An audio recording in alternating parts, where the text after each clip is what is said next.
My great pleasure to welcome for the first time Meghan Don to Many Rivers Books and Tea. She is a student and teacher in the Christian mystical tradition and has spent the last 5 years in training with Tao Malachi, I'm going to misprint. Malachi, thank you, of the Sophian lineage. She's an award-winning author of Meditations with Teresa of Avila, this book right here. And as well, Sacred Companions, Sacred Community Reflections with Claire of the CC. Over there. She's currently writing a book on the 7 faces of the feminine presence, and we are delighted to welcome her here to Many Rivers Books and Tea. Thank you so much. Join me in welcoming her, please. Thank you very much. Welcome to everybody. I'd like to begin with a prayer. So I would like to say when I do an invocation of a prayer, I am invoking that I'm going to be praying especially to the mother this night. So when I do pray, I am invoking the presence of the mother from outside. However, I'm also evoking that same presence within us. So it's a very co-creative affair where these two energies will mix and mingle, and who knows what we'll produce tonight. So if you'll join with me, and I think we'll also go into a chant for the mother afterwards, so you can just join in and I'll lead us through that if you feel comfortable, and just be with it if you just want to sit in the silence.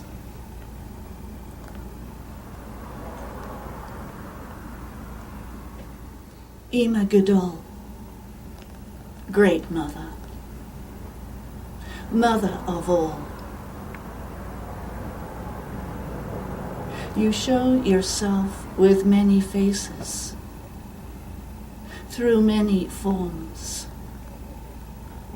and we call upon you as your children, speaking the many names that you have appeared to us. We invite and welcome you this night, asking for your presence,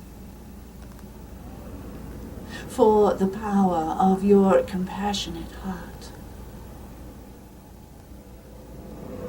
for your strength and courage.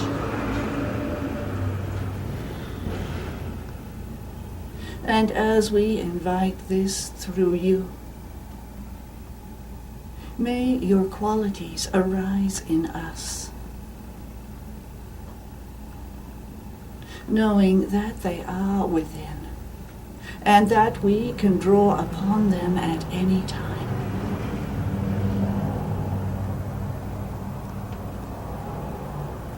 We give thanks for these lives that we have been given, and we pray at this time that all beings be included in this great movement, moving towards light and love and home. May all who have lost their way and in despair, hopeless, feel a flicker of your love this night. And may we join in making that light brighter and stronger upon the earth this night.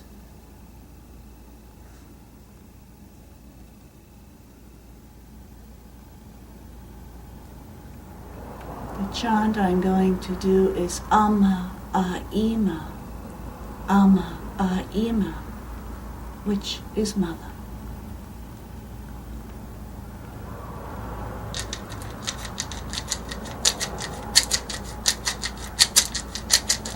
Amahima, Amahima, Amahima, Amahima, Amahima,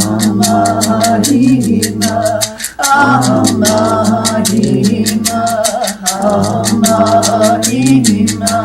Amahima,